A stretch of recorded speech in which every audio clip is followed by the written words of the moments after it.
नमस्कार, किसान समाचार में आपका स्वागत है। मैं हूं आपके साथ रेशमा फारूकी। आइए सबसे पहले नजर डालते हैं इस वक्त की हेडलाइंस पर। प्रधानमंत्री नरेंद्र मोदी का मणिपुर और त्रिपुरा दौरा। मणिपुर में करीब 4,800 करोड़ रुपए की 22 परियोजनाओं का किया शिलान्यास और उद्घाटन। पेयजल आपूर्ति, हथकरघा एवं कौशल विकास जैसे कई क्षेत्र होंगे लाभान्वित। उत्तर प्रदेश सरकार ने दुग्ध विकास के लिए लगभग 2 करोड़ रुपए की धनराशि की स्वीकृत। किसानों को प्रशिक्षण दिए जाने के लिए कृषकों का प्रशिक्षण कार्यक्रम योजना के तहत की गई स्वीकृत। दुग्ध विकास विभाग द्वारा इस संबंध में शासनादेश जारी।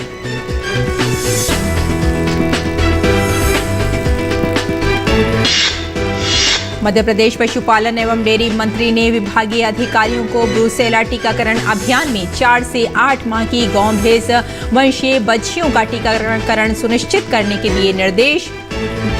ब्रूसिलोसिस बीमारी की रोकथाम के लिए 1 जनवरी से 31 जनवरी 2022 तक चलाया जा रहा है निःशुल्क ब्रूसेला टीकाकरण अभियान। आइए विस्तार से खबरों पर नजर डालते हैं। प्रधानमंत्री नरेंद्र मोदी मणिपुर की यात्रा पर हैं। पीएम मोदी ने मणिपुर में कुल 4,800 करोड़ रुपए की लागत वाली परियोजनाओं की आधारशिला और उद्घाटन किया। ये परियोजनाएं सड़क निर्माण, पेयजल आपूर्ति, स्वास्थ्य, शहरी विकास, आवास, सूचना प्रौद्योगिकी, कौशल विकास, कला और संस्कृति के क्षेत्र में हैं। उन्होंने 1,850 करोड़ रुपए की लागत वाली 13 परियोजनाओं का उद्घाटन किया और लगभग 2,950 करोड़ रुपए की 9 परियोजनाओं की आधारशिला रखी, जिसमें 1,700 करोड़ रुपए की परियोजनाएं कनेक्टिविटी को मजबूती देने वाली हैं। इस अवसर पर पीएम मोदी ने कहा कि पूर्वोत्तर को लेकर पहले की सरकारों की डोंट लुक ईस्ट पॉलिसी थी, लेकिन हमने पूर्वोत्तर के लिए एक्ट ईस्ट का संकल्प लिया है। पीएम मोदी ने कहा कि 2014 के बाद से केंद्र सरकार और दिल्ली को आपके दरवाजे पर लाकर खड़ा कर दिया। 2014 के बाद पूरे दिल्ली को, भारत सरकार को आपके दरवाजे पर लेकर के आ गया। नेता हो, मंत्री हो, अफसर हो, मैंने सबको कहा कि इस क्षेत्र में आइए, लंबा समय गुजारिए और फिर यहां की जरूरतों के मुताबिक योजनाएं बनाइए। और भावना ये नहीं थी कि आपको कुछ देना है, भावना ये थी कि आपका सेवक बनकर जितना हो सके आपके लिए, मणिपुर के लिए, नॉर्थ ईस्ट के लिए संपूर्ण समर्पण से, संपूर्ण सेवा भाव से काम करना है।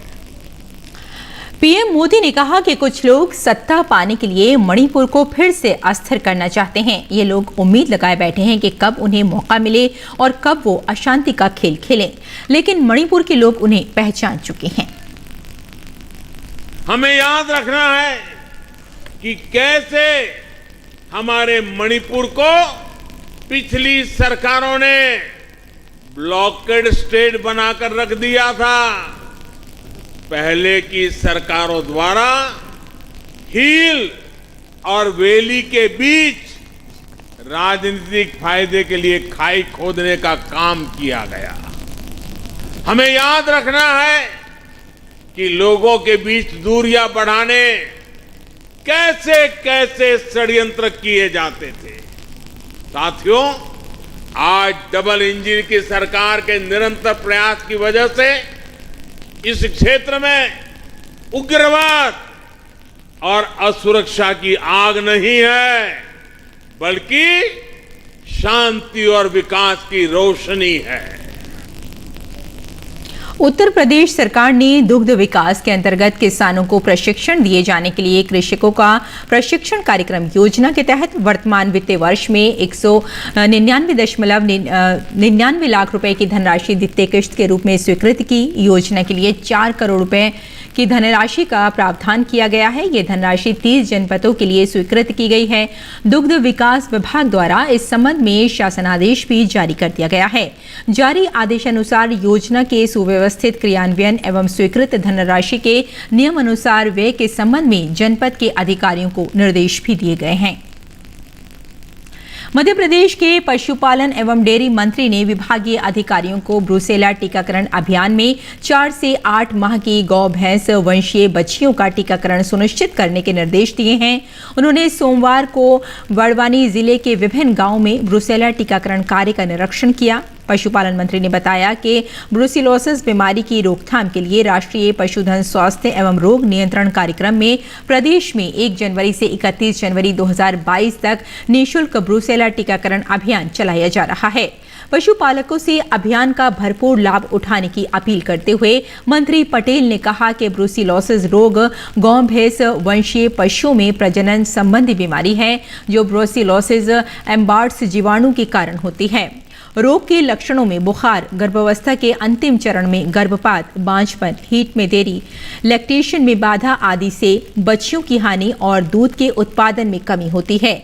मंत्री पटेल ने बताया कि 4 से 8 माह की उम्र की गौ भैंस वंशीय बच्चियों का जीवन काल में एक बार टीकाकरण कर उन्हें ब्रूसिलोसिस रोग से बचाया जा सकता है। उन्होंने पशुपालन विभाग के अधिकारियों को अपने क्षेत्र की उक्त आयु वर्ग में आने वाली सभी गाय और भैंस वंशीय बच्चियों का ब्रूसेला टीकाकरण सुनिश्चित करने के निर्देश दिए हैं। साथ ही उन्होंने पशुपालकों और किसानों से आग्रह किया कि अपने निकट के पशु चिकित्सा संस्था और पशुपालन विभाग के अधिकारी कर्मचारी से भी संपर्क करें। टीकाकरण से न केवल गायें भैंस स्वस्थ रहेंगी, दुग्ध उत्पादन में भी वृद्धि होगी। जहां एक ओर किसानों को आर्थिक सहायता पहुंचाने से लेकर उनकी आमदनी बढ़ाने के लिए प्रधानमंत्री किसान सम्मान निधि के तहत वित्तीय मदद सीधे उनके खातों में पहुंच रही है, तो वहीं दूसरी तरफ कृषि उत्पाद संगठनों यानी एफपीओ को प्रोत्साहित करने के लिए उन्हें इक्विटी अनुदान भी दिया जा रहा है। इसका सफल उदाहरण है उत्तराखंड के हरिद्वार स्थित जीवामृत एफपीओ, जिसमें 500 छोटे बड़े किसान जुड़े हैं और जैविक खेती के जरिए अपनी आमदनी में लगातार इजाफा कर रहे हैं। देखिए ये रिपोर्ट। जहां एक तरफ प्रधानमंत्री किसान सम्मान निधि का फायदा देश के अलग अलग हिस्सों में किसानों तक पहुंच रहा है, तो वहीं केंद्र सरकार एफपीओ को भी काफी प्रमोट कर रही है। हमारे साथ हैं विजय पाल जी, जो कि 2005 में एयरफोर्स से रिटायर हुए और रिटायरमेंट के बाद इन्होंने जैविक खेती की शुरुआत की। जैविक खेती के जरिए ये जो आपने एफपीओ बनाया है, कैसे शुरुआत की इसकी और क्या आमदनी होती है पहले के मुकाबले? मैं 2005 से भारतीय वायुसेना से रिटायरमेंट लेके आया था। 2008 में अपने खेती पे ऑर्गेनिक शुरू किया और हम 10 किसान जो थोड़े संपन्न थे, उनसे मैंने 10 किसानों को जोड़ा अपने साथ में, जो रिस्क ले सकते थे। वहाँ से हमने शुरुआत करी और धीरे धीरे बढ़ते बढ़ते ये सिलसिला चलता रहा। 2016 में मेरे साथ 500 किसान जुड़ चुके थे और हमने फिर ये अपनी प्रोसेसिंग यूनिट लगाई। प्रोसेसिंग यूनिट लगा के फिर हमने यहाँ पर अपने उत्पाद को बेचना शुरू किया और सभी किसान इससे जुड़े हुए हैं, सबको लाभ हो रहा है। राष्ट्रीय कृषि और ग्रामीण विकास बैंक यानी नाबार्ड और केवीके की मदद से गठित जीवामृत जैविक फार्मर प्रोड्यूसर कंपनी में 27 महिला किसान भी हैं। ये एफपीओ मुख्य तौर पर गन्ना प्रसंस्करण का काम करता है, जिसके तहत गुड़, खांड, सिरका का उत्पादन किया जाता है। इस एफपीओ के किसानों की आमदनी की बात करें तो आप अंदाजा इसी से लगा सकते हैं कि इस कंपनी ने 2020-21 में 8 करोड़ 73 लाख का कारोबार किया था। प्रधानमंत्री नरेंद्र मोदी भी इस एफपीओ के कार्यकलाप की सराहना कर चुके हैं। अपने किसान हैं उनको एक तो ये फ़ायदा हुआ कि उनकी जो पहले गन्ने में सिंचाई होती थी, कम से कम 20% वो कम सिंचाई होती है अब जैविक करने से। पहले आपका 10 से 15 किसान वो 12 कम से कम 12 सिंचाई करते थे, अब 8 तक सिंचाई करते हैं। दूसरा, मिट्टी की उपजाऊ शक्ति बढ़ी है। किसान आज की डेट में अच्छा अन्न उगा रहा है क्योंकि मिट्टी उपजाऊ हुई है, केमिकल फर्टिलाइजर सब बंद हुए हैं। इसका एक किसानों को दूसरा लाभ ये भी हुआ कि उनकी जो आमदनी है, आमदनी 30 से 40% बढ़ी है, क्योंकि ओवरऑल आमदनी 30 से 40% इसलिए बढ़ी है। एक तो समय पे वो अपनी कटाई कर देते हैं गन्ने की, और दूसरी जो अपना अगली फसल है उसकी समय पे बुआई भी कर देते हैं। आज इस एफपीओ से जुड़े किसान जैविक खेती कर बुआई से लेकर कटाई तक का काम कर रहे हैं। साथ ही उत्पाद तैयार कर बाजार की मांगों के अनुरूप उसकी आपूर्ति भी सुनिश्चित कर रहे हैं। हमारे साथ कुछ किसान भाई भी हैं, उनसे ही बात करते हैं। मुझे ये बताइए, आप पूरा जैविक है, ये प्रोसेस को समझने में, करने में कितना वक्त लगा? हम तो ग्रुप के साथ सर पहले से जुड़े हुए हैं, जब शुरू स्टार्टिंग हुआ है इसमें हमें शुरू में जैविक का इन्होंने बताया कि ऐसे फ़ायदा मिलेगा इसमें, जैसे जैसे इन्होंने प्रोसेस बताया हमने किया उसी प्रकार से अच्छी पैदावार हुई, अच्छा मिला हमें और बाहर से अच्छा मतलब प्रॉफिट भी मिला है इससे। तो जो पहले जो गन्ना मिल वगैरह आप लोग जाते थे, अब जब एफपीओ से जुड़ गए, कितना आमदनी में आप लोगों का कितना इजाफा हुआ? आमदनी में फायदा है जी बहुत। कुल्लू में गन्ना गिरे 200 रुपये, यहाँ 300 साढ़े 300 रुपये का भाव मिला। अर्धी गन्ना टेम पर गिर, दूसरी फसल टेम पर आ जा। तो भाव भी अच्छा मिल रहा है और साथ साथ क्या इसके अलावा एफपीओ से जुड़ने का कुछ प्रॉफिट भी हो रहा है सालाना जो आय में होता है? दवाई मिले हैं जी और भाव अच्छा मिल रहा है, टेम पर फसल पड़ जा और जी अगली बुआई भी टेम पर हो जा गई होगी जी। और इस जो आप लोग का पहले मिल जाते थे, अब अपना एफपीओ अपना ही कंपनी है, क्या फर्क पड़ा आमदनी वगैरह कुछ? मील की तो इतनी पर्ची भी नहीं आती जी, इस पर टेम पर गलना पड़ जा जी। और जैसा मील में जाएंगे तेल फूकेंगे यो करेंगे यो यहीं का ही है जी, सारा इसमें सारी सुविधा है जी। हम तो आमदनी काफ़ी बढ़ रहा है, आमदनी हमारी काफ़ी बढ़ी जी।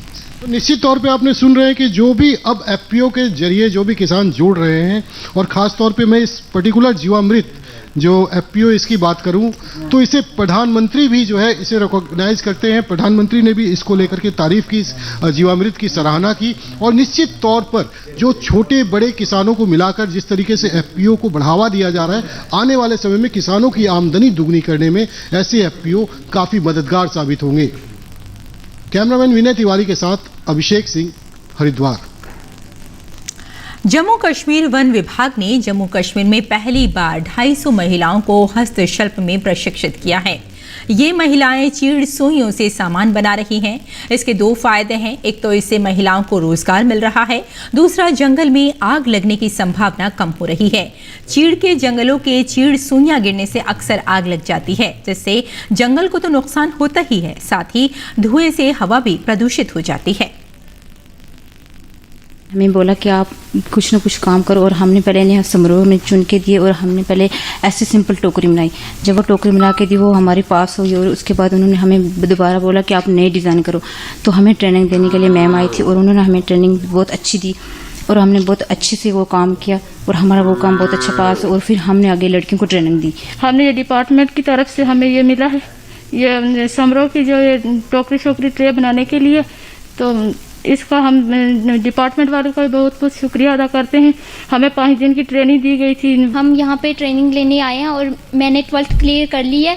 उसके आगे मैंने फैशन डिज़ाइनर का कोर्स किया है, और आज हमें सरपंच साहब हैं, जो हमारे सरपंच सर हैं, उन्होंने हमें बोला है कि वहाँ पे हमें ट्रेनिंग करने के लिए 5 दिन के लिए कालाकोट यहाँ पे रेंज ऑफिस में जाना है। तो हम यहाँ पे आए हैं, हमें 3 दिन हो गए यहाँ पे आए हुए, और हमने बहुत कुछ सीखा है यहाँ से। हर ग्रामीण घर को नल से शुद्ध पेयजल देने के लक्ष्य के साथ शुरू हुआ जल जीवन मिशन कोविड महामारी से जंग के बीच भी अपनी सफलता के नए मानक गढ़ रहा है। नए साल में नए संकल्प और प्रतिबद्धताओं के जरिए जल जीवन मिशन को और अधिक असरदार बनाने की कोशिश भी की जा रही है। इसीलिए हर गांव के लिए विलेज एक्शन प्लान भी बनाया जा चुका है।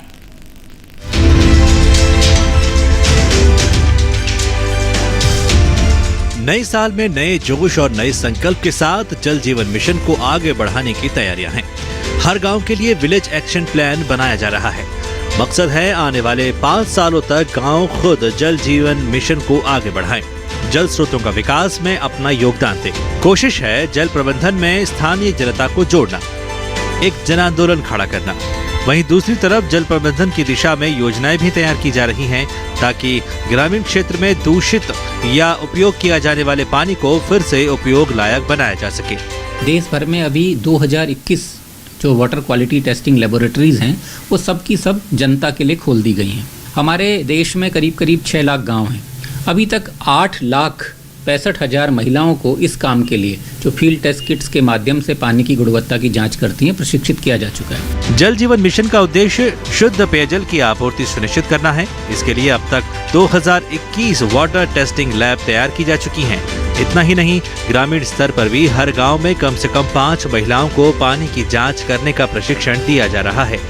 जापानी बुखार से प्रभावित 61 जिलों में भी पानी को शोधित कर उसकी सप्लाई सुनिश्चित करने की योजना पर काम किया जा रहा है। अब तक यहां 1.21 करोड़ घरों में नल से जल पहुंचा है। हम एक विलेज एक्शन प्लान बना रहे हैं हर गांव के लिए 5 साल के लिए, और यह विलेज एक्शन प्लान अभी तक करीब 3,52,000 गाँवों के लिए बन भी चुका है। तो ये 5 साल का प्लान है कि उसमें सोर्स की सस्टेनेबिलिटी के साथ साथ जो वहाँ पानी का स्ट्रक्चर दिया गया है तथा जो वहाँ ग्रे वाटर मैनेज किया जाएगा और उसे रीयूज किया जाएगा, इसकी पूरी व्यवस्था होगी।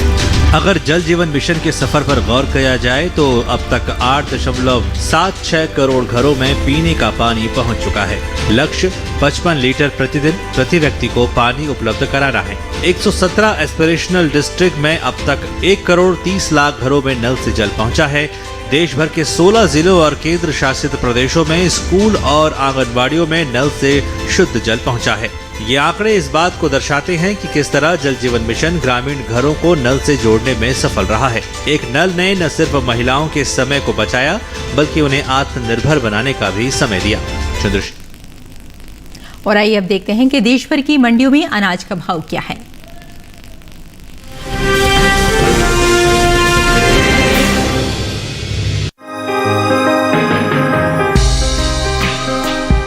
भारत चीन के बाद दुनिया का दूसरा सबसे ज्यादा चावल का उत्पादन करने वाला देश है।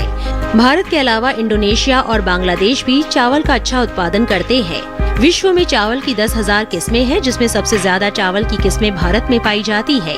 भारत को चावल की खेती के मूल केंद्रों में से एक माना जाता है, जिसमें 44 मिलियन हेक्टेयर भूमि होती है। भारत में चावल की कटाई का क्षेत्र दुनिया में सबसे बड़ा है। भारत की कुल आबादी का लगभग 65% चावल खाते हैं। वहीं चावल में न सिर्फ फाइबर मौजूद होता है बल्कि इसमें विटामिन, कैल्शियम, आयरन, थायमीन और मिनरल्स जैसे पोषक तत्व भी मौजूद होते हैं। भारत में चावल के उत्पादन से जुड़े लगभग 50 मिलियन से अधिक घरों के लिए आय और रोजगार का मुख्य जरिया भी है। बात चावल की बुआई की करें तो चालू रबी सीजन में धान की बुआई बीते साल से कुछ पीछे चल रही है। धान के रकबे में अब तक 1 लाख हेक्टेयर की कमी देखने को मिली है। कृषि मंत्रालय की ओर से साल 2021-22 के लिए 31 दिसंबर को जारी ताज़ा आंकड़ों के अनुसार रबी धान की कुल बुआई 14,05,000 हेक्टेयर में हो चुकी है, जबकि साल 2020-21 के दौरान बुआई का रकबा 15,05,000 हेक्टेयर रहा था। राज्यों में हो रही कुल धान की बुआई पर नजर डालें तो तमिलनाडु, असम और केरल में धान का रकबा बीते साल के मुकाबले आगे चल रहा है, जबकि आंध्र प्रदेश, छत्तीसगढ़, तेलंगाना और कर्नाटक में धान की बुआई बीते साल से पीछे चल रही है। वहीं धान की पैदावार पर नजर डालें तो कृषि मंत्रालय की ओर से 2021-22 के लिए मुख्य खरीफ फसलों के पहले अग्रिम अनुमान को जारी किया गया है। घरेलू स्तर पर धान की पैदावार साल 2021-22 के दौरान अच्छी हो सकती है, जिसका असर भाव पर पड़ सकता है। साल 2021-22 के दौरान धान की कुल पैदावार 107.04 मिलियन टन अनुमानित है। ये बीते 5 सालों यानी 2015-16 से 2019-20 तक 97.83 मिलियन टन की औसत उपज की तुलना में 9.21 मिलियन टन अधिक है।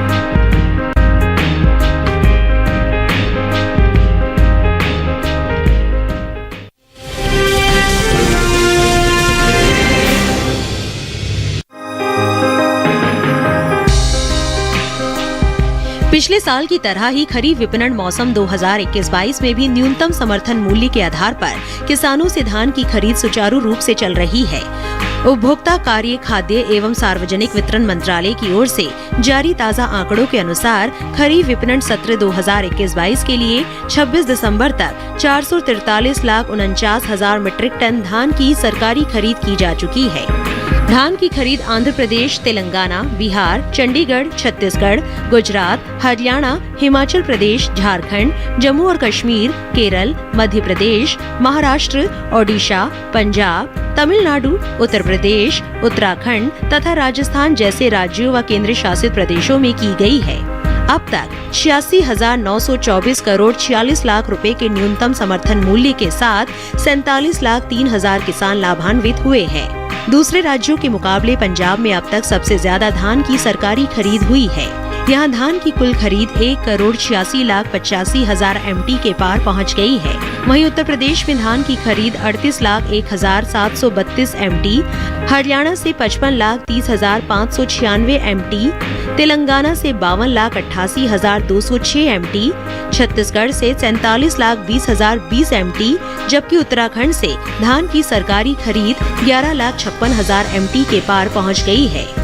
आपको बता दें कि सरकार ने किसानों को उनकी उपज के लिए लाभकारी मूल्य सुनिश्चित करने के उद्देश्य से सरकारी खरीद फसल सीजन 2021-22 के लिए खरीफ फसलों के MSP में बढ़ोतरी की थी।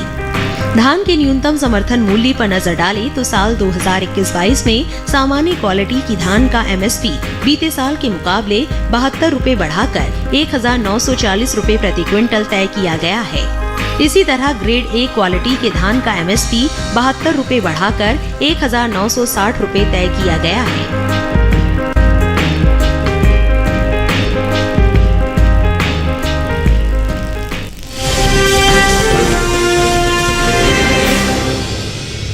और खेती किसानी के साथ साथ आइए नजर डाल लेते हैं कुछ और खबरों पर, यानी हमारा सेगमेंट खास खबर। 15 से 18 वर्ष के किशोरों के लिए राष्ट्रव्यापी टीकाकरण अभियान जारी। सोमवार की शाम 8 बजे तक 40 लाख से अधिक किशोरों को कोविड-19 वैक्सीन की दी गई डोज। टीका लगवाने के लिए ऑनलाइन या कोविड टीका केंद्र पर कराई जा सकती है बुकिंग। प्रधानमंत्री नरेंद्र मोदी ने ट्वीट कर टीकाकरण अभियान के पहले दिन टीका लगवाने वालों और उनके परिजनों को दी बधाई और इस अभियान में अधिक से अधिक किशोरों से शामिल होने का किया आह्वान। स्वास्थ्य मंत्री मनसुख मंडाविया ने ट्वीट कर जानकारी दी कि पहले दिन करीब 40 लाख बच्चों को लगाई गई कोरोना वैक्सीन। ट्वीट संदेश में स्वास्थ्य मंत्री ने कहा कि शाबाश युवा भारत, ये भारत के टीकाकरण अभियान में है एक और उपलब्धि। अन्य आयु वर्ग के लिए जारी कोविड-19 टीकाकरण अभियान के अंतर्गत देश में अब तक 146 करोड़ 61 लाख से अधिक लगाए गए कोविड रोधी टीके। सोमवार की शाम 7 बजे तक 90,47,000 से अधिक वैक्सीन की दी गई डोज। देश भर में ओमिक्रॉन वेरिएंट के अब तक 1892 मामले आए सामने। स्वास्थ्य मंत्रालय के ताजा आंकड़ों के अनुसार इनमें से 766 लोग उपचार करवाकर हो चुके हैं स्वस्थ। ओमिक्रॉन के सबसे ज्यादा 568 मामले महाराष्ट्र में, जबकि दिल्ली में अब तक 382 मामले सामने आए। कोरोना संक्रमण के बढ़ते मामलों के बीच दिल्ली में एम्स प्रशासन ने 5 से 10 जनवरी तक की विंटर वेकेशन को किया रद्द। एम्स प्रशासन ने सभी फैकल्टी मेंबर्स को तत्काल प्रभाव से ड्यूटी ज्वाइन करने को कहा। जम्मू कश्मीर पुलिस के मुताबिक कुलगाम जिले के ओके इलाके में आतंकियों के साथ सुरक्षा बलों की मुठभेड़। मौके पर पुलिस और सुरक्षा बलों ने घेराबंदी की और आतंकियों पर काबू पाने के लिए पुलिस और सुरक्षा बल ऑपरेशन को दे रहे हैं अंजाम। पंजाब में नशा तस्करी पर बड़ी कार्रवाई करते हुए लुधियाना STF ने 3 अलग अलग मामलों में भारी मात्रा में हेरोइन और अन्य सामान किया बरामद। लुधियाना STF के मुताबिक एक आरोपी को 1.5 किलो हेरोइन और एक टाटा सफारी गाड़ी के साथ किया बरामद। आरोपियों को पुलिस द्वारा अदालत में पेश कर रिमांड पर लिया गया है। आयकर विभाग की नोएडा के बिल्डर एवं एक रियल एस्टेट ग्रुप के मालिक अजय चौधरी के ठिकानों पर बड़े पैमाने पर छापेमारी। समाजवादी पार्टी के करीबी बताए जाते हैं अजय चौधरी। इसके अलावा आयकर विभाग की आगरा में जूता बनाने वाली कंपनी पर भी छापेमारी। नए साल के पहले 3 दिनों में ठंड का कहर बरपाने के बाद अब दिल्ली समेत उत्तर भारत की शीतलहर से कुछ दिन राहत मिलने की उम्मीद। मौसम विभाग के अनुसार दिल्ली में न्यूनतम तापमान 7 डिग्री सेल्सियस जबकि अधिकतम तापमान 22 डिग्री सेल्सियस तक रहने की संभावना। पश्चिमी यूपी, राजस्थान के कुछ इलाकों समेत कई अन्य राज्यों में हल्की बारिश की उम्मीद।